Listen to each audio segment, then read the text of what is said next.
La francophonie, tout en art de la cacophonie dans un monde en pleine expansion. Par sa croissance, c'est étonnamment en rétro-pédalage dans cet espace qui aurait dû là largement profiter à tous et en particulier à ces anciennes colonies françaises. Les faits sont têtus, vous savez. Serait-il là un simple problème de communication ou carrément une mauvaise approche, pour ne pas dire une mauvaise orientation des ambitions de la France dans cet espace dit commun?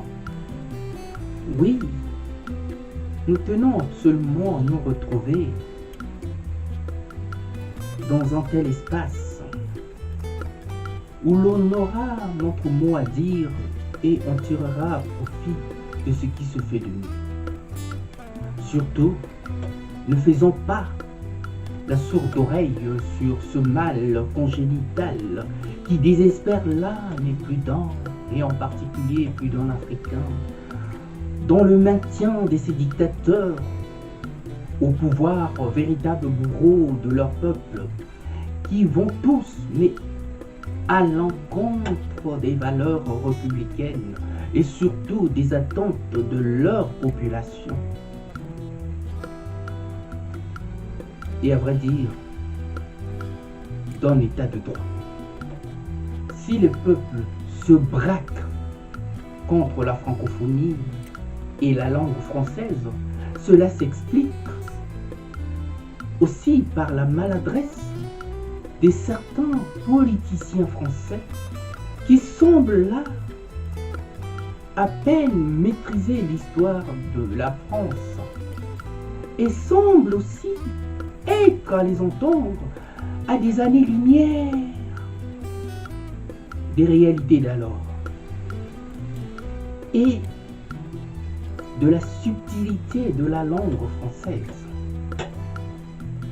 Oui, il nous revient de droit, par ce que l'on sait aujourd'hui, de remettre l'âme et les pendules à l'heure. Par leurs écarts, certains de ces politiciens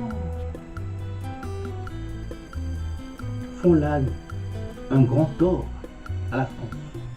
Oui, par leurs écarts de langage, qui sont là des dérapages qui témoignent de la difficulté qu'ils ont à bien porter l'histoire de la France.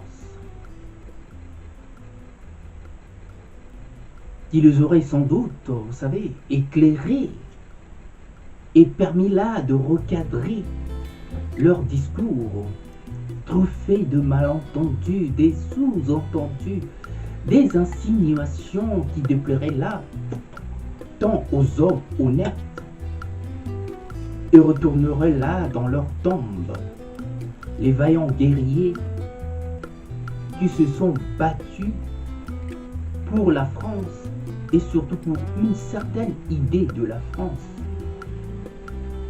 La France d'alors est bien loin de la couleur de peau. Cela semble là un raccourci presque incompréhensible. Soyons bons joueurs et allons voir au fond des choses, pour ne pas là nous laisser porter par l'absurdité de certains politiciens qui ne voient que midi à leur porte. Oui, quand je pense qu'il y a des gens qui se sont battus pour une certaine idée de la France sur le front de Verdun, et j'en passe de bien d'autres, bien loin de toutes ces théories qu'on nous agite aujourd'hui et qui gagnent par la division et le rejet de l'autre. Cette approche ne correspond pas à la réalité des faits, donc à la réalité de l'histoire de France. Celle dont nous devrions tirer toutes les conséquences, c'est-à-dire toutes les leçons au profit d'un mieux vivre ensemble. Et pourquoi pas dans cet espace, dans un espace de leadership qui serait là porté par la langue, oui, par la langue française telle que la francophonie. Ce qui nous rebute, nous désespère. Nous avons là affaire, l'impression d'avoir affaire à des gens qui connaissent à peine l'histoire et voudraient faire de l'histoire une histoire à leur juste mesure. Ce qui coince, c'est toute la bataille médiatique qui se fait autour de cette idée de la francophonie et qui est bien loin de correspondre aux réalités du terrain et en phase d'un état de droit.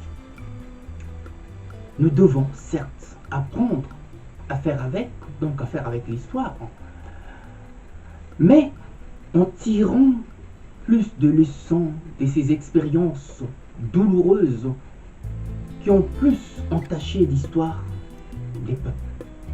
Vivre ensemble dans un élan d'ouverture d'esprit est plus bénéfique que de traîner là des zones d'ombre sur des sujets tabous. Oui, sur des sujets tabous qu'on colle de bout en bout sur le plan politique, sur le plan historique, économique, culturel, institutionnel, qui auraient pu ou seront là régis par des règles et des valeurs universelles de bonne conduite sans les clauses favorables. La France d'aujourd'hui ne doit pas que s'en tenir aux acquis du passé pour ne pas avoir à se figer là, mais dans le temps. Pour ne citer ici que la Révolution française du 5 mai 1789 et les textes universels de droits de l'homme du 10 décembre 1948 par les 58 États membres qui constituaient là alors l'Assemblée générale au palais de Chaillot à Paris. Résolution 217A3.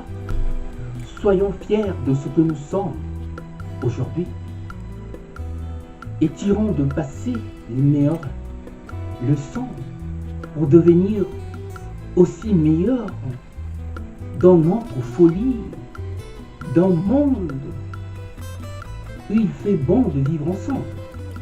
La France doit entrer mais de plein pied dans cette évolution du temps qui s'opère ici et là, tout en gardant son esprit aussi grand, ouvert comme il en fut le cas, vous savez, des Lumières et de toute cette vague qui en est suivie. Curieusement, de nos jours, tout semble lui échapper.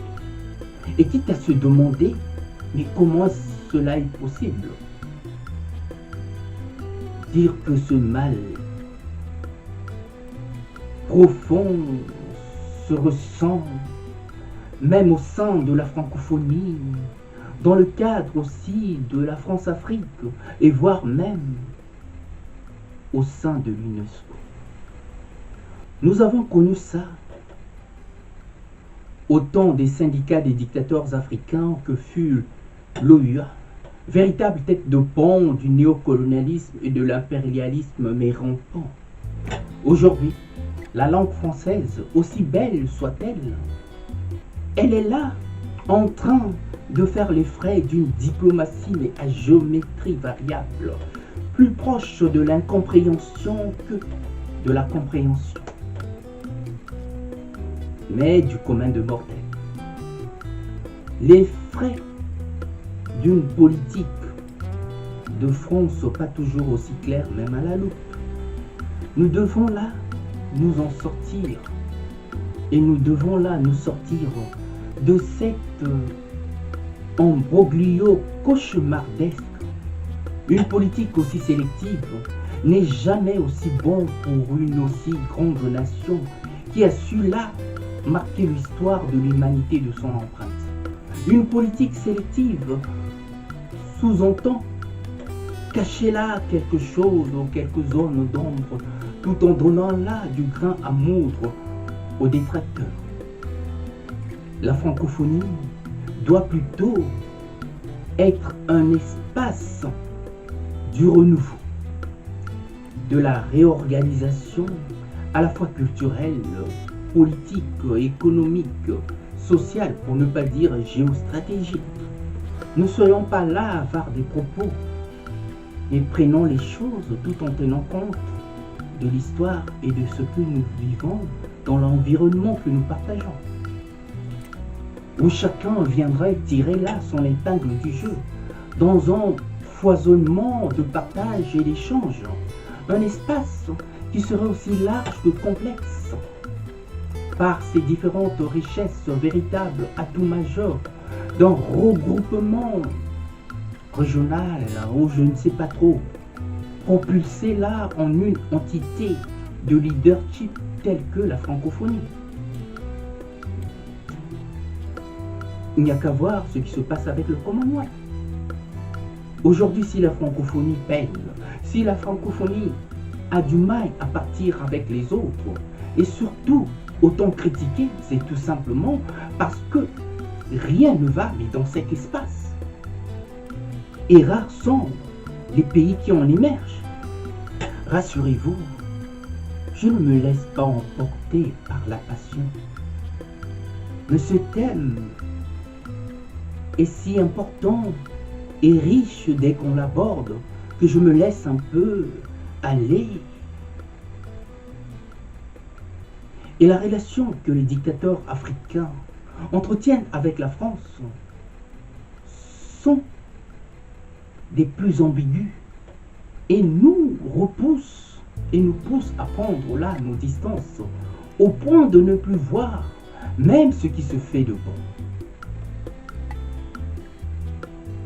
La francophonie se doit d'être une jonction entre les peuples qui ont en commun le partage de leur histoire.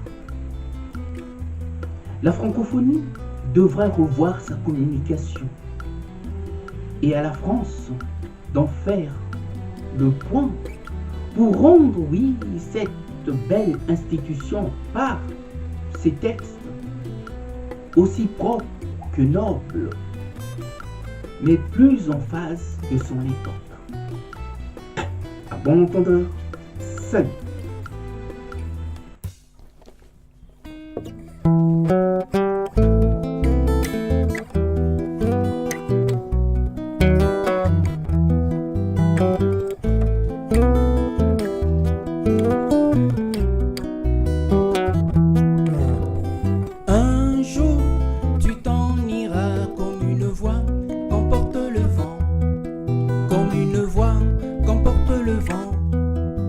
Au-delà des mers, un jour tu t'en iras comme une voix qu'emporte le vent, comme une voix qu'emporte le vent, au-delà des mers.